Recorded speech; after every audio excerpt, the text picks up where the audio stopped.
कुरान में अंजीर का जिक्र क्यों है? बोल अस्सलामु अलैकुम व रहमतुल्लाहि व बरकातुहू। दोस्तों, क्या आपने कभी सोचा है कि अल्लाह ताला ने कुरान में अंजीर का जिक्र क्यों किया है? दुनिया में हजारों तरह के फल हैं, लेकिन अंजीर उन चुनिंदा फलों में से है जिसका नाम अल्लाह ने अपने पाक कलाम में लिया।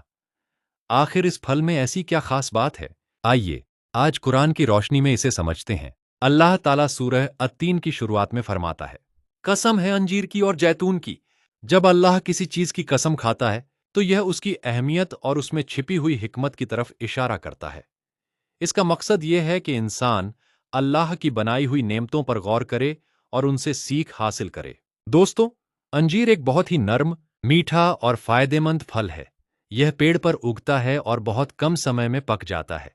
इसकी बनावट, स्वाद और इसके अंदर मौजूद अनगिनत छोटे छोटे बीज हमें अल्लाह की बेमिसाल कुदरत की याद दिलाते हैं। एक छोटा सा बीज मिट्टी, पानी और धूप की मदद से एक बड़े पेड़ में बदल जाता है। फिर वही पेड़ इंसानों के लिए स्वादिष्ट फल पैदा करता है। क्या यह अल्लाह की महान कुदरत की निशानी नहीं? कुरान बार बार हमें आसमान, जमीन, पेड़ पौधों और फलों पर सोचने की दावत देता है। अंजीर का जिक्र भी इसी सिलसिले की एक अहम कड़ी है। अल्लाह चाहता है कि इंसान सिर्फ फल खाकर आगे न बढ़ जाए, बल्कि यह भी सोचे कि इन्हें पैदा करने वाला कौन है। अंजीर हमें यह भी सिखाता है कि अल्लाह की हर नेमत की कद्र करनी चाहिए। बहुत सी नेमतें हमें रोज मिलती हैं, इसलिए हम उनकी अहमियत भूल जाते हैं। लेकिन एक मोमिन हर नेमत को अपने रब की रहमत समझता है और उसका शुक्र अदा करता है। यही वजह है कि अंजीर का जिक्र सिर्फ एक फल के रूप में नहीं, बल्कि अल्लाह की कुदरत और उसकी रहमत की निशानी के रूप में किया गया है। कुरान में अंजीर का जिक्र क्यों है? अब आइए जानते हैं कि कुरान में अंजीर का जिक्र हमें क्या सिखाता है। सबसे पहली सीख ये है कि अल्लाह की हर नेमत पर गौर करना चाहिए। अक्सर हम फल खाते हैं, लेकिन यह नहीं सोचते कि एक छोटा सा बीज कैसे एक पेड़ बनता है और फिर उसी पेड़ से स्वादिष्ट फल पैदा होते हैं। ये सब अल्लाह की बेमिसाल कुदरत की निशानी है। दूसरी सीख यह है कि हमें हर नेमत पर अल्लाह का शुक्र अदा करना चाहिए। कुरान बार बार इंसानों को याद दिलाता है कि जो कुछ उनके पास है वह अल्लाह की रहमत से है। इसलिए हमें कभी भी नेमतों को हल्का नहीं समझना चाहिए। दोस्तों, सूरह अत्तीन में अंजीर और जैतून का एक साथ जिक्र किया गया है।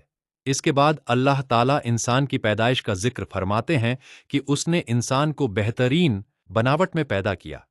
इससे हमें यह समझ में आता है कि जैसे अल्लाह ने फलों और पेड़ों में हिकमत रखी है, वैसे ही इंसान की पैदाइश भी उसकी महान कुदरत की निशानी है। अंजीर का पेड़ हमें एक और अहम बात सिखाता है।